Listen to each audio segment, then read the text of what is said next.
Et coucou chers art journalistes, c'est Marie de l'âme du fémin. C'est une vidéo comme je les aime. Aujourd'hui, je te propose de revoir ensemble ou de voir, si tu ne connais pas encore, la différence, enfin les différences entre les médiums aquarelle, la gouache et l'acrylique. Effectivement, en art journal, en mix média, on a tendance à utiliser un peu tout en même temps et parfois on ne connaît pas toujours les propriétés de chaque médium. Aujourd'hui, eh bien, on va voir ensemble pourquoi l'aquarelle, pourquoi la gouache et pourquoi l'acrylique et dans quelles circonstances on peut mettre au profit les propriétés de chaque médium. Ici, j'ai préparé, c'est une feuille de mix média assez lisse, un papier assez épais. Et j'ai prévu donc une case pour chacune des catégories. J'ai choisi dans la même marque le Franc-Bourgeois, des rouges. Alors j'ai pas exactement le même rouge dans toutes les marques, faut pas exagérer non plus. J'ai pris ce que j'ai chez moi à disposition qui soit le plus comparable possible, c'est-à-dire à peu près la même couleur et à peu près et la même marque. Voilà, c'est déjà pas mal. Ici, j'ai de l'aquarelle en tube. Alors, j'ai choisi aussi le côté en tube parce qu'on a de l'aquarelle en godet, on a de l'aquarelle liquide en encre.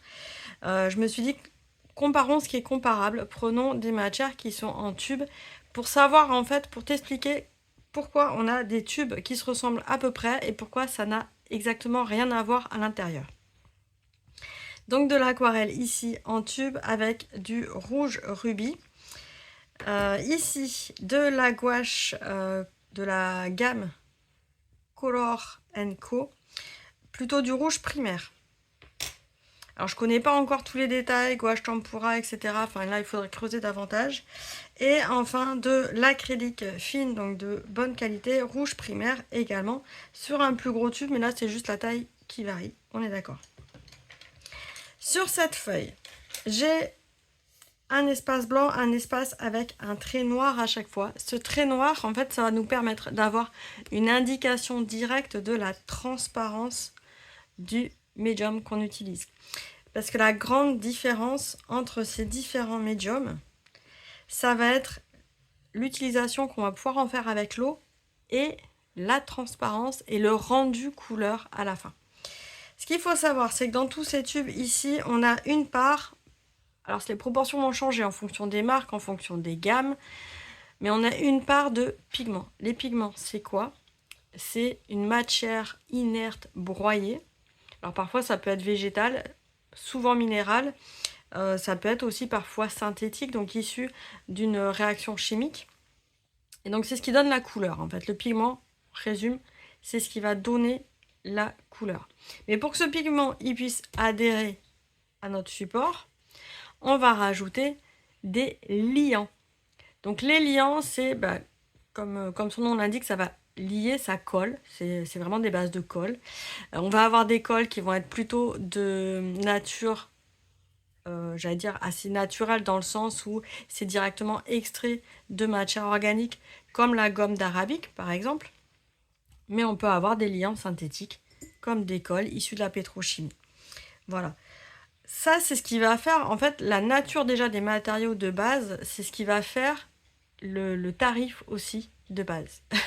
En général, plus c'est synthétique, moins ça coûte cher, et plus on arrive sur des matières plus nobles, forcément, la gamme du produit va évoluer. Et en général, le rendu aussi. Quoique. Quoique, parce que maintenant, en synthétique, on arrive quand même à faire des jolies couleurs. Ensuite, en plus du liant, il va y avoir tout ce qui va permettre de faire en sorte que la couleur, le pigment, se détériore ou se dégrade moins. Donc ça, c'est des petits additifs qui peuvent être ajoutés. C'est pas vraiment du vernis, mais c'est des petits additifs supplémentaires. Et aussi des conservateurs, des choses comme ça, en additifs supplémentaires, mais dans des proportions vraiment moindres. Et là aussi, c'est très très variable en fonction des marques. J'avoue, je connais pas non plus dans ces tubes-là. Parce que j'ai pas fait la recherche tout simplement, mais je sais qu'en général les marques de Beaux-Arts communiquent vraiment sur le pourcentage qu'on peut retrouver de ces différents composants dans un tube, tout simplement. Alors, qu'est-ce qui se passe quand on se retrouve devant son magasin de loisirs créatifs préféré et on dit ok, je veux faire un tableau ou je veux faire mon art journal, qu'est-ce que je prends? quels sont les avantages de l'aquarelle, de la gouache et de l'acrylique, et est-ce qu'il me faut tout? Alors je te dirais, pas forcément, il ne te faut pas tout, ça va dépendre de ce que tu as envie de créer et ta pratique, ce que tu as envie d'explorer. Après, c'est bien, pourquoi pas, de tester toi aussi, comme je vais le faire, les différences, si tu ne les connais pas encore. Ou en tout cas, peut-être cette vidéo va t'aiguiller, te dire, bah moi, il va me falloir telle chose ou telle chose. Donc, commençons par l'aquarelle. Donc, l'aquarelle en tube, contrairement à ce qu'on a l'habitude en godet, etc., c'est pas vraiment prêt à l'emploi. C'est-à-dire, ici, je sors un petit peu de matière du tube, il n'y a vraiment pas besoin d'en sortir beaucoup. C'est très, très, très économique. Parce que si je cherche à appliquer directement mon aquarelle comme ça, c'est un peu comme si je faisais de la peinture. C'est très pigmenté. Voilà, je vais le faire ici. C'est très, très pigmenté. C'est quand même assez visqueux.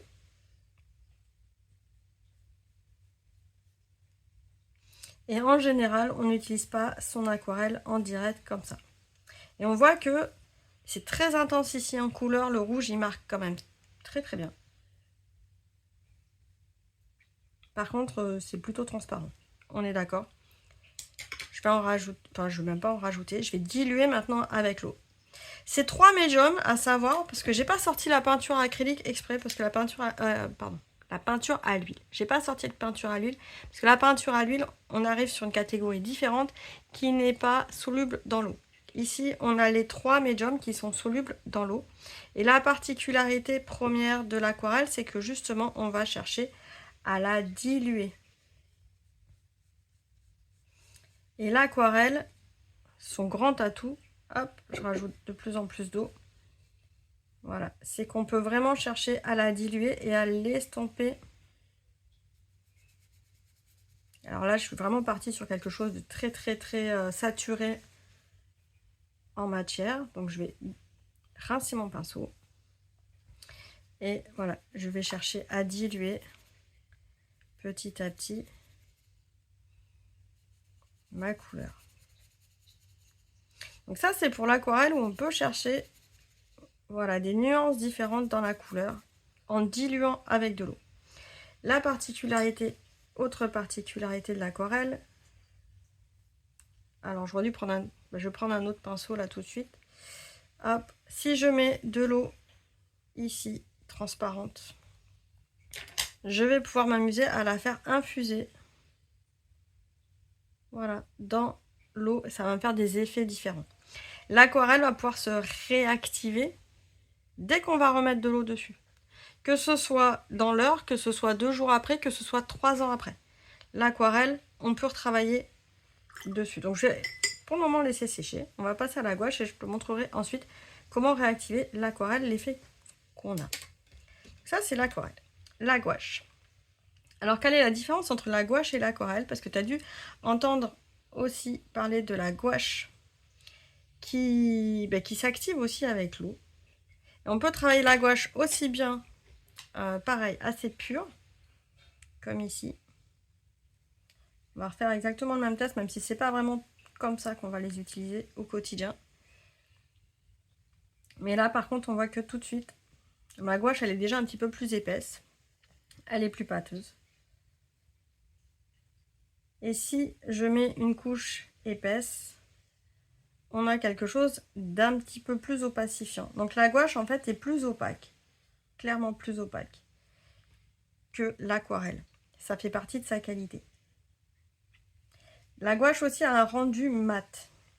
L'aquarelle, en fait, elle va avoir sa brillance qui va dépendre du support en dessous et qui va être révélée avec le blanc du support en dessous. La gouache va être beaucoup plus couvrante. Là, pareil, je la travaille avec l'eau comme si je travaillais de l'aquarelle, en fait.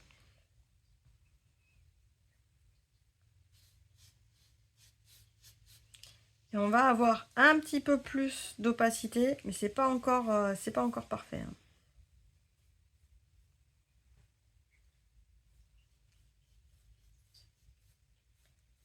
Par contre, il y a une vibrance de la couleur qui se conserve. Plus on dilue,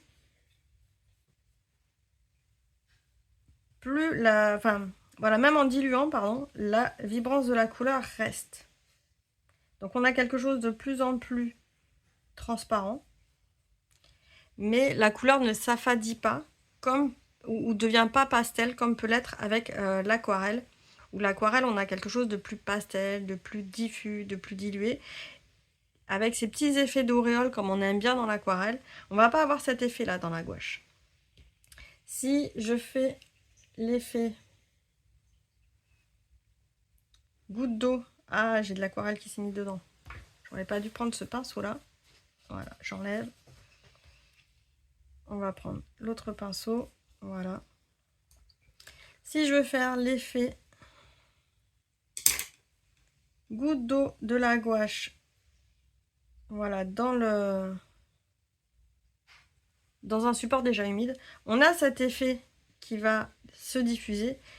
Par contre, ça marque beaucoup plus que pour l'aquarelle. On voit, ça sèche, ça diffuse différemment.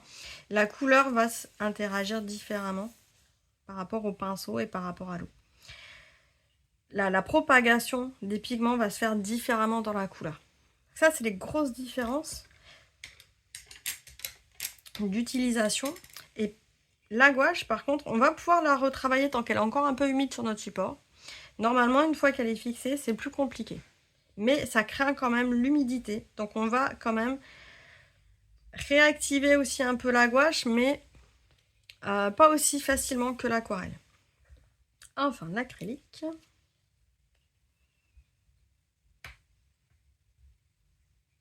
J'avoue, l'acrylique, ça fait partie de mes médiums préférés. J'aime beaucoup l'aquarelle aussi. Je travaille très très peu la gouache. Mais l'acrylique, c'est dans le sens où j'ai peu de patience. J'aime pas forcément attendre le séchage ou sinon je prends un pistolet chauffant. Et ça fait pas le même rendu, un pistolet chauffant.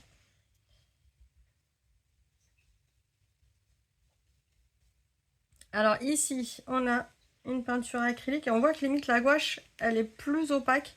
Plus opaque parce qu'en fait, il y a un composant crayeux à l'intérieur qui va nous rendre plus opaque la gouache. Ici, on va avoir de l'opacité. Je vais mettre un petit peu plus de peinture acrylique en faisant du volume. Alors, à savoir qu'il y a des peintures plus ou moins opaques. On peut le retrouver ici. Les 3 étoiles, ça indique la tenue du pigment à la lumière. On va le retrouver exactement de la même façon ici. Le carré blanc, ça indique que ce sont des couleurs plutôt transparentes. Si on avait un carré noir, ça veut dire que ce serait une couleur opaque, déjà travaillée pour son opacité. Là, on a des couleurs qui sont déjà reconnues comme transparentes. Par contre, si je mets une couche supplémentaire, si je travaille mon acrylique en couche, je peux largement couvrir. Et là, j'obtiens une opacité. Pourquoi je ne peux pas travailler ma gouache en couche? Parce qu'en fait, la gouache, quand elle va sécher, si elle est en couche trop épaisse, elle va s'effriter, elle va se craqueler. Et au bout de... une fois qu'elle sera bien sèche et au bout d'un certain temps, la peinture, la gouache va s'enlever du support. De par son poids et du fait qu'elle se soit rétractée. Alors que quand elle est emprisonnée dans les fibres du papier, elle ne va pas tomber. En surépaisseur, elle va s'enlever et ça va dégrader en fait ce qu'on a fait. Ici, la peinture acrylique, c'est quand même quelque chose d'assez élastique au niveau du liant. Et donc, il n'y a pas de souci, ça va... Enfin, à moins de mettre une trop grosse épaisseur, parce que, effectivement, si je mets 5 cm d'épaisseur sur une peinture acrylique qui n'est pas faite pour avoir une telle épaisseur, il va y avoir des craquelures. Mais si je mets 1, 2, 3 mm d'épaisseur, il n'y a pas de craquelure et on va pouvoir jouer sur l'opacité par rapport à l'épaisseur de la matière. Donc ça, c'est chouette. C'est pour ça que j'aime bien la peinture acrylique. On peut s'amuser à faire quelque chose de très opaque et on peut aussi la diluer dans l'eau. Donc là, j'ai juste trempé mon pinceau dans l'eau. Par contre, on voit tout de suite un changement de couleur. J'ai un changement de couleur, alors que là, au niveau de l'aquarelle, mon aquarelle, le pigment, on voit que la nature de la couleur ne change pas, ne se modifie pas. J'ai essuyé ici. Et par contre, ce qui est assez intéressant aussi avec la peinture acrylique, c'est qu'on peut la travailler. Alors ça fait un peu des bulles, mais ça s'enlève. On peut la diluer au point d'arriver à une transparence comme celle de l'aquarelle ou de la gouache. Et on garde aussi la pigmentation. J'ai des petites bulles qui se forment. Pas la pigmentation. Oui, si, la pigmentation, en tout cas. On garde cette intensité de couleur. Mais c'est pas encore tout à fait comme la gouache. C'est ça qui est intéressant d'observer ici. Les différences, c'est qu'on voit bien que chaque médium, gouache, aquarelle, acrylique, va réagir différemment. Alors là, si je fais le petit test sur un médium humide, je viens prendre de la peinture aquarelle, de la peinture acrylique. Ça infuse, mais pas tout à fait pareil. Vraiment pas tout à fait pareil. Maintenant, qu'est-ce qui se passe une fois que c'est sec? Je vais faire sécher ma page et on revient. Avant de revenir sur comment se dilue ou pas la matière une fois qu'elle est sèche, je voulais revenir sur la brillance des couleurs une fois qu'elles étaient sèches. Alors, on voit ici que l'aquarelle, c'est très mat. On peut avoir des aquarelles iridescentes qui vont avoir un reflet irisé grâce à de la poudre de mica, mais sinon, on a vraiment un rendu mat. La gouache est encore plus mat, et on voit quand même qu'elle est assez opaque, même plus opaque que l'acrylique pour la même épaisseur. Donc c'est là où elle est intéressante en fait, la gouache, par rapport à ce côté vraiment très mat, avec une couleur très saturée, qui va être intéressante pour les illustrations surtout. Pour les illustrations jeunesse où on veut quand même une couleur et des couleurs très saturées. Et c'est pour ça que ça revient d'ailleurs bien à la mode en ce moment, la gouache.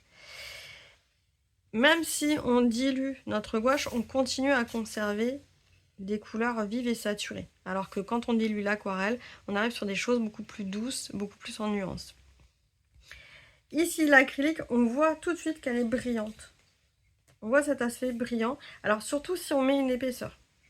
Même s'il existe des acryliques qui sont ultra mat, il y a des marques qui développent des gammes mat pour l'acrylique.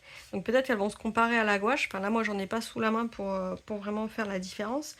Mais sinon, globalement, si on met un peu d'épaisseur, l'acrylique, elle va avoir cette brillance ou ce satiné supérieur à la gouache et à l'aquarelle. On voit ici que la couleur, elle se diffuse aussi très bien. Alors là, il faut faire attention parce que c'est juste une réserve qui s'est faite en séchant. Ça fait des petites flaques. C'est pour ça que ça fait cet effet un peu bizarre. Mais sinon, la couleur aussi, on arrive à avoir des choses très pastel. Mais on voit que ça infuse pas du tout de la même façon dans le papier qu'avec l'aquarelle. Donc ça, c'est le liant, c'est les médiums qui sont associés, qui fait que ça ne va pas tout à fait s'infuser, réagir de la même façon. On le voit aussi, en technique humide sur humide, l'acrylique et la gouache ne se comportent pas de la même façon que l'aquarelle. Et c'est ça aussi qui va faire les différences en fonction des techniques que tu vas vouloir utiliser. C'est pour ça qu'il ne te faut pas tout. Moi, j'aime bien l'aquarelle pour faire des fonds, pour parfois faire des dessins aussi, mettre en couleur des motifs, etc. Je trouve ça très poétique en fait à utiliser. Enfin moi, il y a un aspect poétique dans l'aquarelle que j'aime beaucoup. La gouache, c'est pas un médium que j'ai utilisé jusqu'à maintenant. Donc, et ça me donne envie d'ailleurs d'utiliser parce que je vois de plus en plus de personnes qui l'utilisent. Je trouve ça assez intéressant, mais j'avoue, je préfère quand ça brille. Et donc, pour le moment, j'ai pas encore trouvé comment je pouvais l'intégrer dans ma pratique. Et donc, tu auras compris, l'acrylique, un peu tout terrain. Et l'acrylique permet surtout de faire des surcouches, donc c'est ce qu'on va voir maintenant. Là, j'ai trempé juste mon pinceau dans de l'eau. Et je vais voir comment se comporte l'acrylique si je mouille mon acrylique. Donc, l'acrylique est sèche. Je remets dans le contexte, l'acrylique est sèche. Et là, ça ne bouge pas. Je vais faire la même chose de l'autre côté. Voilà, mon acrylique ne bouge pas quand je remets de l'eau par-dessus. Donc l'avantage de l'acrylique, même quand on la travaille très diluée, c'est qu'elle ne va pas bouger. On va pouvoir travailler en surcouche de couleur sans que ça bouge. Par contre, l'inconvénient, ça sèche assez vite. Et donc, si on a raté quelque chose, il va falloir travailler en surépaisseur par-dessus pour rattraper les détails qu'on a envie de rattraper. Mais forcément, on ne pourra pas enlever, une fois que c'est sec, c'est sec. La gouache. La gouache, tu vois qu'on peut la retravailler un petit peu. Et on va pouvoir la refondre. Mais c'est pas comme si on reprenait de la peinture tout de suite dans les médias. Là, on va voir aussi comment on peut refondre ici. Alors, on peut refondre, mais c'est... on va quand même garder le premier coup de pinceau, pardon, pas de crayon, de pinceau sur la page. Donc ça se refond, ça se retravaille.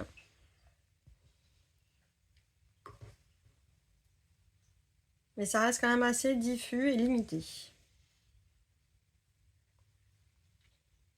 Ici, l'aquarelle. L'aquarelle, on a tout de suite la couleur qui bouge, quoi. C'est juste assez impressionnant par rapport à la gouache. Et on va arriver, alors peut-être pas forcément exactement à la même intensité, mais presque. Et c'est l'avantage aussi de l'aquarelle par rapport à la gouache. Et c'est pour ça que moi, en fait, je travaille plus aquarelle acrylique et la gouache est au milieu. Donc c'est quand même assez particulier, la gouache. Il faut voir son utilisation dans sa pratique, comment ça peut s'incorporer. Là, je le fais aussi de l'autre côté. Et on voit qu'avec l'aquarelle, on peut presque gommer la couleur qui est posée. Moi, j'adore cet aspect-là de l'aquarelle. Parce qu'on pense toujours que l'aquarelle, une fois qu'elle est posée, on peut rien en faire. Et pas du tout. Là, je vais te montrer, par exemple, si je fais un trait là au milieu, je vais pouvoir venir faire un trait, mettre un chiffon, je tamponne, je soulève mon chiffon, je reprends de l'eau propre. Et en fait, avec un tout petit peu d'eau, repasser au même endroit. Je dis pas qu'on arrive à une feuille blanche, mais on arrive à travailler en transparence et faire un effet de réserve avec l'aquarelle qui est assez magique. On va pas forcément pouvoir faire, alors du coup on peut pas du tout le faire avec l'aquarelle, ça c'est sûr. Avec l'acrylique, je pense qu'on peut peut-être arriver à faire quelque chose, mais ça sera pas aussi pertinent. Il va falloir peut-être plus mouiller et encore, voilà. On voit que ça retravaille, mais c'est pas au point, ça n'a pas la même réactivité que l'aquarelle, mais alors pas du tout. Voilà, on peut le travailler, voilà, si ça commence à ressortir. Mais il faut le travailler beaucoup plus. Hein. Faut travailler la gouache beaucoup plus que l'aquarelle pour arriver au même résultat. Enfin, à peu près au même résultat. Et là, on voit que d'ailleurs, on voit que la gouache, elle est rentrée beaucoup plus dans la fibre du papier. Parce que j'ai presque l'impression de devoir gratter le papier pour récupérer mon pigment de gouache. Donc voilà les différences de médium et je t'invite vraiment à faire ce genre de test avec le matériel que tu as à disposition, voire à demander aussi en boutique qu'on fasse ce type de test en fait. Ça peut être intéressant aussi parfois dans une même marque parce que on voit aussi à travers ces tests là la qualité de son aquarelle, la qualité de ses différents médiums. Pourquoi? Parce que une aquarelle de qualité, on va la définir effectivement par le fait qu'on puisse plus ou moins la diluer et le rendu de son pigment en fonction de la dilution. Et parfois ça peut même carrément changer de couleur. Et amener à... Enfin alors, carrément changer de couleur, on va pas faire du bleu, ça va pas devenir orange. Mais notre bleu, il peut varier un peu en teinte parce que ça va s'agencer un petit peu différemment. Et là, on va avoir un bleu qu'on va trouver très flashy, va peut-être avoir des teintes un peu moins peps au fur et à mesure qu'on va le diluer. Et inversement, d'ailleurs, on peut avoir des surprises comme ça. Donc c'est bien de faire ce genre de test, ou en tout cas de trouver des nuanciers de personnes qui ont déjà fait ces tests en fonction des marques qu'on apprécie. Pareil pour la gouache, ici je suis restée sur le tube et pas le godet. À savoir que quand on a notre gouache en godet, comme notre acrylique d'ailleurs en godet, c'est-à-dire de la matière déjà sèche, faut articuler. Avec cette matière déjà sèche, eh bien, il va falloir amener l'eau avec son pinceau dans le godet. Et on va rarement avoir par conséquence une matière très dense. On va plutôt arriver tout de suite sur des matières plus diluées de notre gouache ou de notre aquarelle. Donc ça, c'est aussi à voir après entre la gouache et l'aquarelle, sous quelle forme on souhaite investir dans ces médiums-là. La pratique sera quand même un petit peu différente. L'acrylique, ça n'existe que en tube. On voit que ça a ses avantages. Voilà, une fois que c'est sec, on revient pas dessus. Moi, je trouve ça très intéressant en mix média parce que par-dessus, je peux revenir avec des marqueurs. Alors, c'est vrai que par contre, si par-dessus, j'arrive avec un feutre à l'eau, ça va pas tenir. Alors que sur mon aquarelle, par-dessus, j'arrive avec un feutre à l'eau, je vais pouvoir interagir. Pareil pour la gouache. Donc, c'est à voir en fait à quel moment je souhaite utiliser ces médiums-là dans mon processus de création et dans quelle étape de ma page. Moi, ça m'arrive d'utiliser et de l'aquarelle et de l'acrylique sur ma page. Parfois même faire une sous-couche d'acrylique, mais pas tout à fait partout. Comme ça, je sais que c'est posé, ça bouge plus. Et de revenir avec de l'aquarelle sur une autre partie, ou en tout cas un médium qui est juste avec de l'eau, qui peut retravailler avec de l'eau, sur une autre partie. Et l'aquarelle, elle va quand même se fixer sur cet acrylique-là, il n'y a pas de souci. C'est un jeu, en fait, après, de comment on met. Mais en tout cas, j'espère que ça va te permettre de toi, en fonction de ta pratique, qu'est-ce que tu veux faire, si tu veux, quel type de couleur tu as envie d'avoir, choisir quel médium tu as. D'ailleurs, je t'invite à me noter en commentaire sous cette vidéo, qu'est-ce que tu utilises déjà parmi l'aquarelle, la gouache et l'acrylique et dans quelles circonstances, moi ça m'intéresse.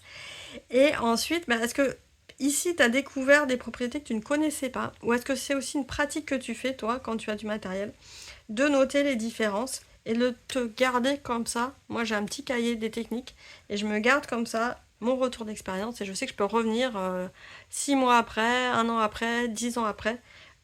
On le fait pas pour rien en tant qu'artiste, on revient dessus et on se dit ah oui, c'est vrai, je vais réutiliser par exemple la gouache parce que je veux un rendu mat et que c'est quand même assez opaque. Je te souhaite une belle exploration des couleurs, dis-moi ce que t'en penses et on se retrouve très vite dans une prochaine vidéo. Ciao ciao!